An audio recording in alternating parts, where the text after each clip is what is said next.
शाम के साए आसमान पर उतरने लगे थे। सूरज धीरे धीरे मगरिब की तरफ झुक रहा था जब हमने चौहर जमाली से हजरत शाह अकीक बाबा रहमतुल्लाह अलैह के मज़ार की तरफ रवाना होने का इरादा किया। कुछ ही देर में पहला बोर्ड नजर आया जिस पर लिखा था शाह अकीक। आखिरकार उस मकाम पर पहुंचे जहां से हजरत शाह अकीक बाबा का मज़ार नजर आने लगा। एक सादा मगर पुरनूर सा गेट, सामने सफेद गुंबद, रंगीन जाली और इर्द गिर्द मौजूद सैकड़ों अकीदतमंद, हर एक की जबान पर दुआ और दिल में उम्मीद थी।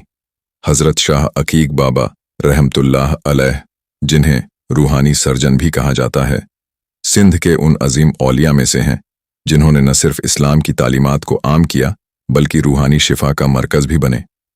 आपका असल नाम सैयद असगर अली शाह बुखारी था। आपकी पैदाइश 1433 ईस्वी में ऊंच शरीफ में हुई और बाद में आप सिंध तशरीफ लाए।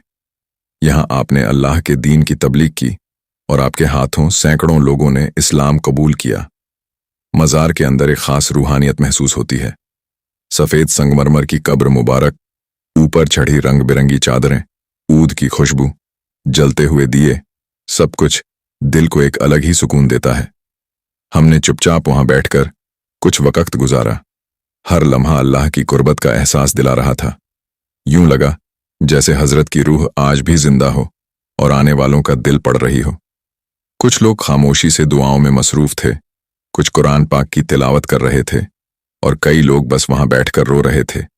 वो आंसू शुक्र के भी थे और इल्तिजा के भी। हर चेहरे पर सुकून था।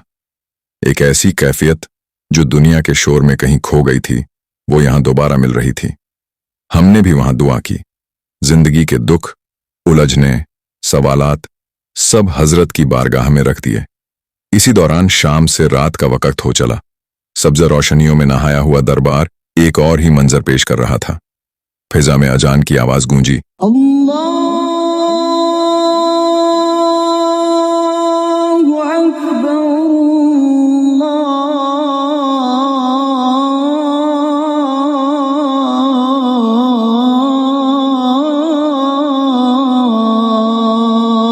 तो पूरा माहौल और भी रूहानी हो गया।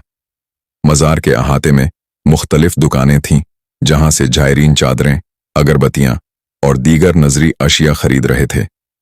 रात के साए गहरे हो चुके थे। वापस जाने का वक्त करीब था मगर दिल मज़ार से अलग नहीं हो रहा था। हमने आखिरी बार गेट के पास रुककर पीछे मुड़कर देखा। मज़ार अब भी जगमगा रहा था जैसे हजरत खुद सबको अलविदा कह रहे हों। हम वापस चौहर जमाली की तरफ रवाना हो गए मगर इस बार हम वैसे नहीं थे जैसे आए थे। अंदर एक रोशनी सी भर गई थी, दिल पर एक नूरानी लम्स बाकी था और जहन में हजरत की तालीमात, कुर्बानी और रूहानी मकाम का अक्स था।